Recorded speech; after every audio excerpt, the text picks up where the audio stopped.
इयत्ता 8वी विषय मराठी पाठ क्रमांक 18 जलदिंडी या पाठाचे लेखक डॉक्टर विश्वास येवले यांचा जन्म 1960 साली झाला. प्रसिद्ध लेखक, स्त्रीरोग तज्ज्ञ व पर्यावरण अभ्यासक.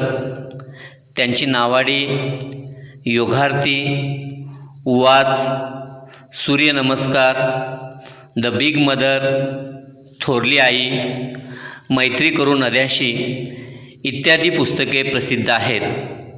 त्यांनी जलदिंडीची अभिनव कल्पना साकारली आहे.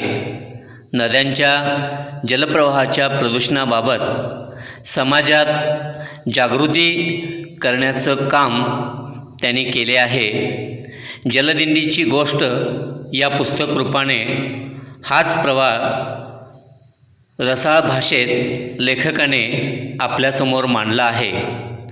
प्राचीन काळापासून नद्यांच्या काठी मानवी जीवन फुलले, त्यामुळेच नद्यांना लोकमाता म्हटले जाते. परंतु आजच्या वापरा आणि फेका या जीवनशैलीमुळे नद्यांचे प्रवाह खूपच प्रदूषित झाले आहेत. या पार्श्वभूमीवर आळंदी ते पंढरपूर दरम्यानच्या इंद्रायणी भीमा चंद्रभागाच्या पात्रातील प्रदूषण दूर करण्यासाठी 12 वर्षे सुरू राहिलेल्या जलदिंडी या थरारक जलप्रवासाचा परिचय या पाठात करून दिला आहे. प्रस्तुत पाठ जलदिंडीची गोष्ट या पुस्तकातून घेतला आहे. झुळझुळत्या वाऱ्यानं मुळामुठेचं संगमपात्र आनंदाच्या डोहात बुडालेलं. काठावरच्या गर्द झाडीत पाखरांचा चिवचिवाट चाललेला. ऊन डोक्यावर स्थिर झालेली. संगमाच्या अनुभवाने रोमांचित झालेल्या पाण्याच्या लाटावर सूर्याचे प्रतिबिंब हलत झुलत राहणारं शिळाची नाव. या वातावरणात हुळहून गेलेली ही नौका. मी संगमावर आणलेले नौकेचं सुकाणू एका हातात धरून, दुसऱ्या हातात शिळाची दोरी धरून मी पाणी कापत सुळकन नौका प्रवाहात खेचली. मी माझ्या मुलाला आणि त्याच्या मित्रांना नौका शिकवण्याचं ठरलेलं. 6-7 वर्षाचं वय त्यांचं. शिळाचा दोर धरून तो बसला होता. तो पहिल्यांदाच नौकेत बसत होता. बसताना उत्साह होता, पण जशी नौका वेगानं धावू लागली व जोराने हेलकावू लागली तसं त्याच्या उत्साहाचं रूपांतर भीतीत झालं. त्यानं नाव परत काठावर न्यायला सांगितली.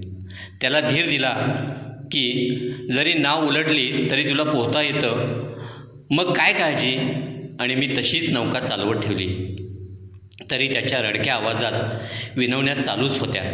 शेवटी न रागावून त्याला भित्रट म्हणत मी नाव काठाकडे वळवली. त्या लहानग्या चेहरा करारी दिसू लागला. त्याचा आवाज किंचित वाढला. म्हणाला, खडक वाचल्याच्या स्वच्छ पाण्याच्या तलावात घेऊन चला मला, आणि करा ना उलटी. तळ्याच्या मध्यात काही हरकत नाही. मी भीतो आहे तो या घाण पाण्यात पडायला. मुलाच्या उत्तरानं नदीच्या पाण्याकडे माझी नजर वळली.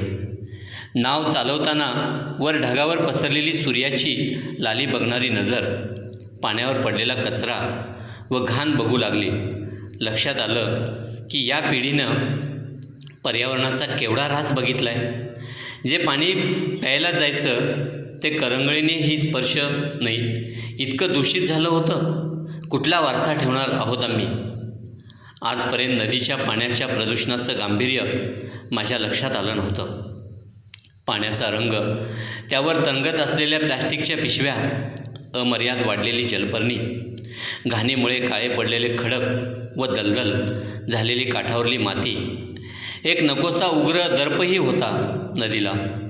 काठाजवळील पाण्यावर एक काळी सायच जणू आली होती. तळाचा गाळ मध्येच बुडबुड्या सहित पाण्यावर उकळी आल्यासारखा उठायचा आणि पाण्यावर पसरायचा. नदीचं सौंदर्य व पाण्याचं पावित्र्य शहराच्या धगधगीनं आणि निष्काळजीपणामुळं काळवंडलेलं होतं. आपण काहीतरी करावं असं मनात ठरवलं. खडकवासला धरण शहरात आणणं शक्य नाही, पण नदीचं पाणी स्वच्छ करता येऊ शकेल तसा प्रयत्न यशस्वी होईल का? समस्येची व्याप्ती बघून मन कातरलं. या जाणीवेनं खांद्यावर भार पडला. नदीचे सौंदर्य कधी काळी अनुभवलेले साथी एकत्र आणावेत आणि सर्वांनी मिळून नदीच्या स्वच्छतेचं काम करावं का? पात्रात वाढलेली जलपर्णी हे अनारोग्याचं कारण आहे. नदीच्या आणि लोकांच्याही त्यामुळे जलपर्णी निर्मूलनाचंच काम हाती घ्यायचं ठरलं. पण एवढं मोठं कार्य कशी सुरुवात करावी? नदी सफाईची सुरुवात म्हणून संबंधित अधिकाऱ्यांच्या भेटीगाठी सुरू केल्या. त्यांनी सहकार्य करायचं आश्वासन दिलं. समविचारी मित्रांची फळी तयार होऊ लागली. प्रत्येकजण चर्चेत भाग घेत अनुभवावरून सूचना करू लागला.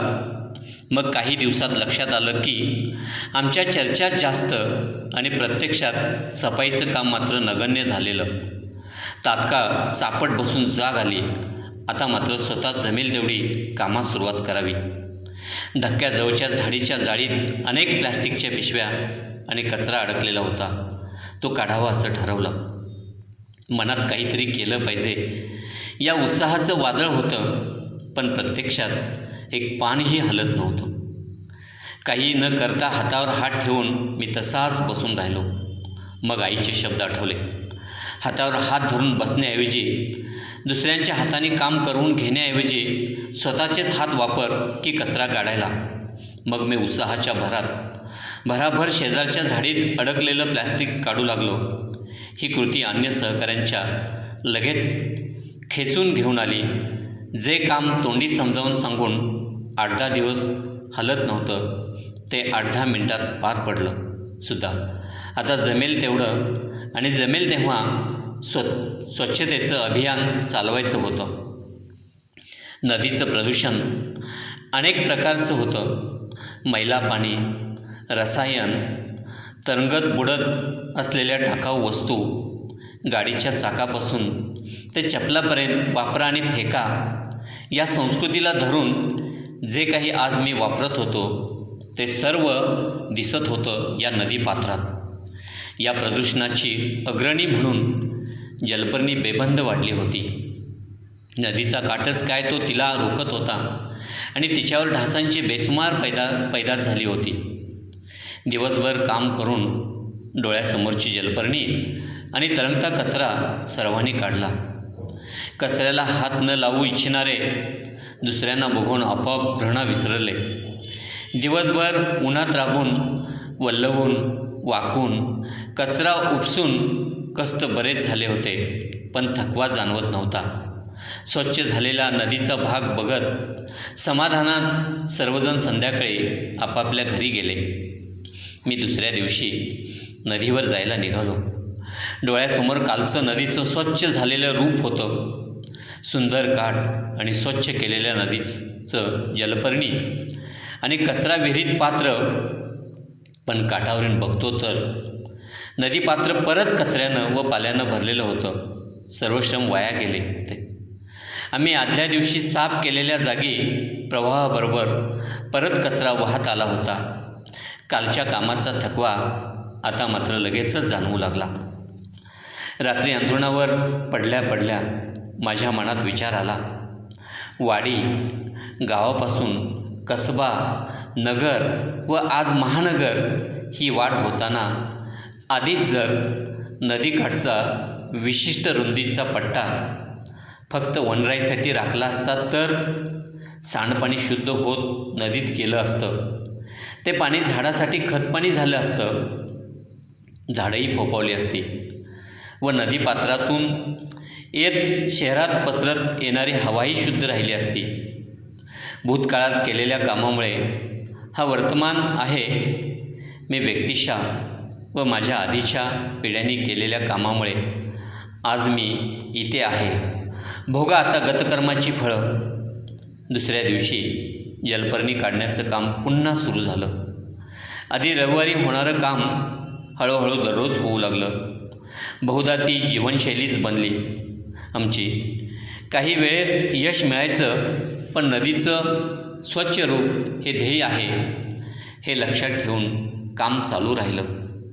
आळंदीहून निघून इंद्रायणी भीमा नद्यातून प्रवास करताना नदीची स्वच्छता करत पंढरपूरला पोचायचे ठरले. नदीमार्गे प्रवास करायचा हे ठरवून प्रवासाची ढोबळ रचना आकार घेऊ लागली. नंतरचे काही महिने साधनसामुग्री जमा करण्यात गेले. मुक्कामाच्या संभाव्य गावांच्या भेटी झाल्या. मित्राशी बोलणं झालं. संस्थानांना सांगून त्यांना सहकार्यासाठी विनवलं. मदतीचा हात अनेक ठिकाणाहून पुढे आला. नदीतून पंढरपूर प्रवाशाचे एक कुटुंब तयार होऊ लागलं. जवळजवळ सगळी तयारी झाली, पण मोहिमेचं नाव ठरलं नव्हतं. पंढरपूरला सगळे लोक चालत जातात. पालखी सोहळा होतो, बरोबर दिंड्या चालू लागतात. आपली ही दिंडीच. नदीच्या प्रवाहातून आपली दिंडी जाणार. मग नाव ठेवूया जलदिंडी. मी सर्वांना एकत्र बोलावून सांगितलं. सकारात्मक स्वास्थ्य, पर्यावरण आणि अध्यात्म यांची सांगड घालणारी दिंडी म्हणजे जलदिंडी. जलदिंडी सर्वांची दिंडी. इसवी सन 2002ला सुरू झालेली ही जलदिंडी सलग 16 वर्षे चालू राहिली. धन्यवाद.